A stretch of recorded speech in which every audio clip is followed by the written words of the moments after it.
Hey everybody, it's Mark, and I'm back with another LEGO City update. Now, this week we've got some exciting stuff based on your feedback that you gave me last week. You can kind of see it peeking right over my shoulder here, but we're going to talk about that awesome Friends Botanic Garden set and that whole area of the layout, which is really starting to come along well for me. I'm really excited with how that's turning out. So that's kind of in the focus this week. So let's get to it. Let's take a look and see how that area is shaping up.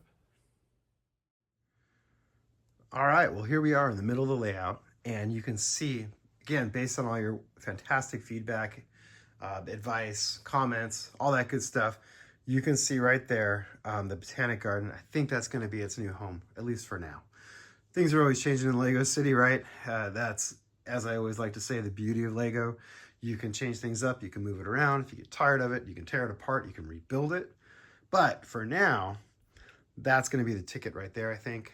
We're going to get a close-up look on that area so you can kind of see how everything here is shaping up.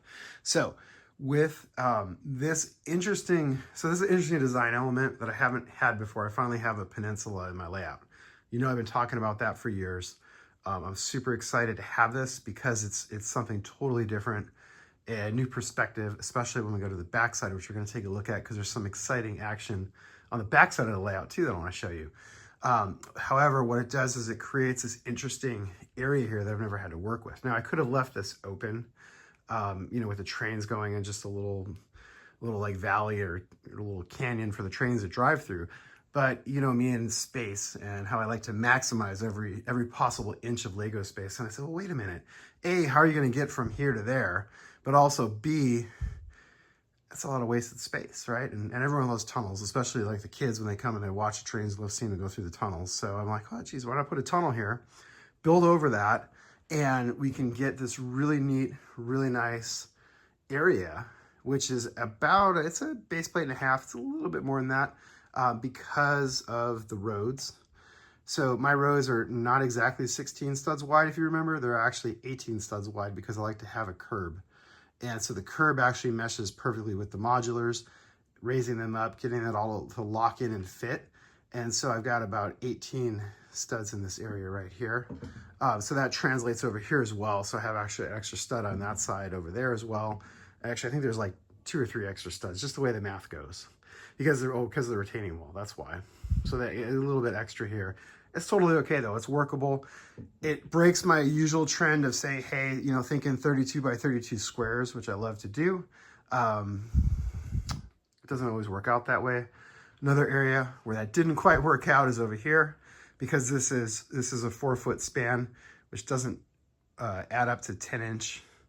You know, it's 48 inches, so we're 2 inches short of a full 50.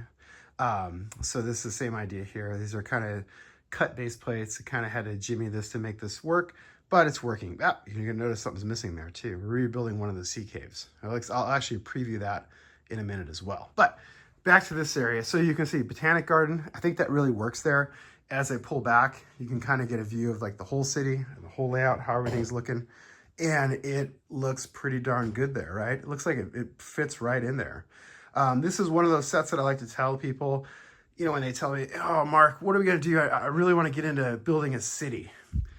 Obviously, you can do modulars, right? Modulars are nice. They're also very expensive. Friends sets, not so much. They're a little bit more affordable.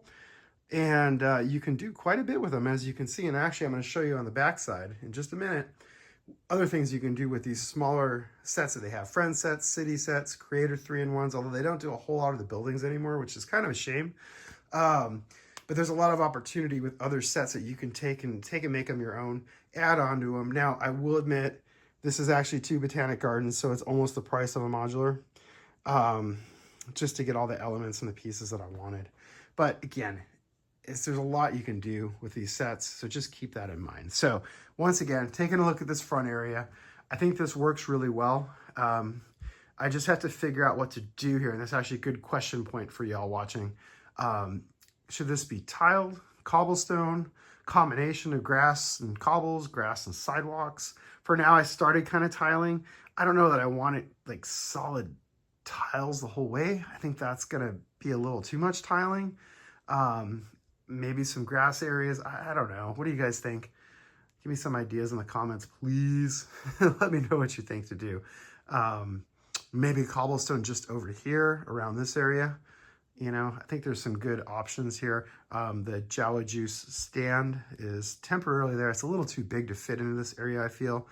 I might relocate that, although I do love that design. It just kind of dwarfs the pet shop behind it, I feel. But let's take a look at the backside, because I want to show you that, because there's more excitement over there as well. So let's go and take a look.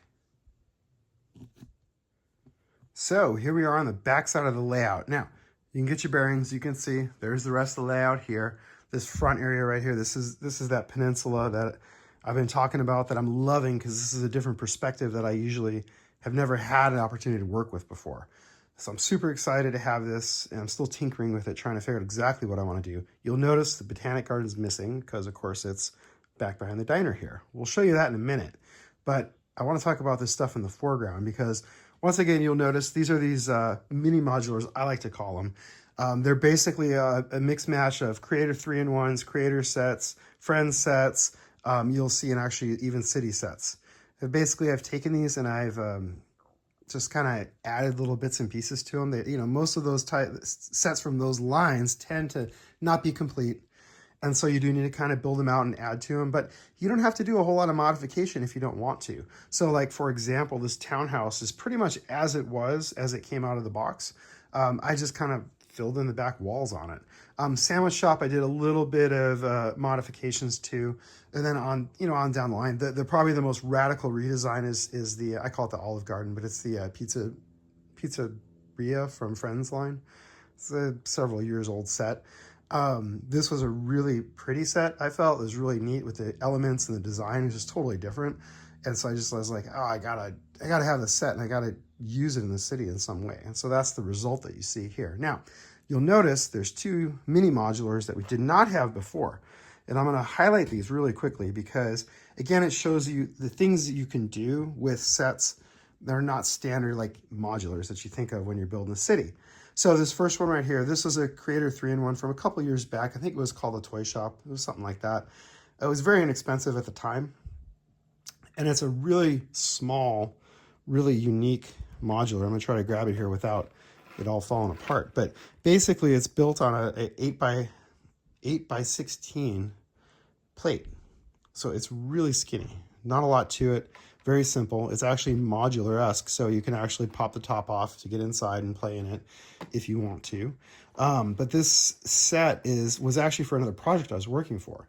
And I ended up saying, this didn't work out, but it's okay, because it's Lego, right? You can always find a use for it. And so here it is in this little mini modular area in the layout.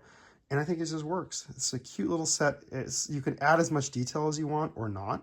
I think I modified it just a little bit. It's basically the core like set design that Lego had come out with.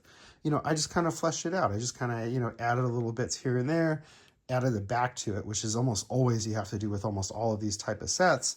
But you can see the end result, pretty darn neat. Same thing with this over here. This is the Cat Hotel. This is a Friends set. I think it's still currently available. This is actually, I actually had to get 2 of them to make a full building, and I have not enclosed the back yet. But you'll notice that it's, again, very colorful set. Totally different, totally outside my normal element and my normal shades of earthy tones and natural tones and things like that. But again, this is an example of a set that you can get fairly inexpensive and build out something that can fit into your own city. So keep that in mind when you're looking for sets, especially if you're starting off and you don't have all the modulars, or the modulars are just too expensive. You don't have to start with this stuff if you don't want to. You can easily pick up sets similar to this and start your city that way. And the end result is just as good in my opinion. So let's look over here. And this is actually pretty neat. I'm excited about this. So that's the backside of the Botanic Garden. You can see right there. I added those trees because I kind of wanted to create a divider between the front and the back of the layout. So that you can kind of see that here, where you can kind of see the Botanic Garden through there, but not really.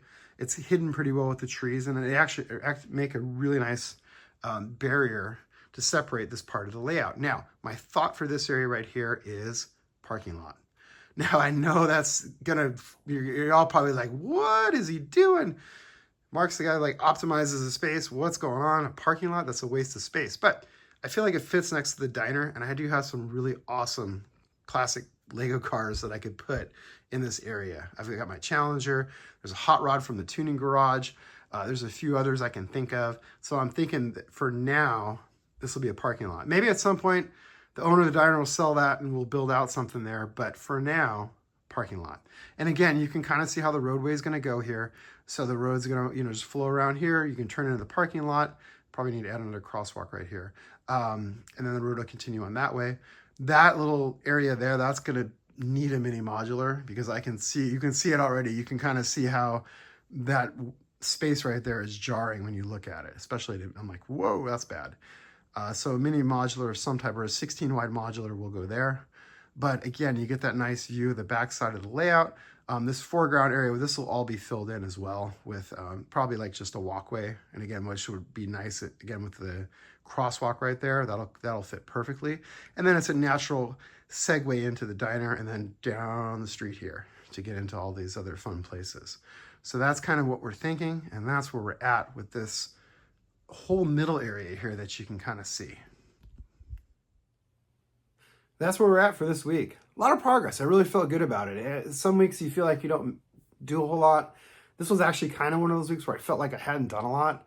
But then when I actually sat down to make this video, I said, whoa, I actually got a lot done. And I actually feel pretty good about it. I'm really liking how that area is shaping up. Anyway, and I did promise I'd give you a teaser on the gem mine, which you can see right here. Now, it's going to be kind of hard to see with the lighting, but you can actually see there's a whole lot of gems peeking out inside there. I'll figure out a way to highlight this, and we'll talk about this more next time. Also, I'm going to do a video on highlighting the Botanic Garden because I got a lot of comments and a lot of questions about that, how I did it, how I, kind of combine the two sets together to make one giant set. So I will be doing a highlight on that as well. So thanks for watching. Thanks for subscribing. Appreciate all those comments. You all are awesome, and I will be back real soon. Take care. Bye.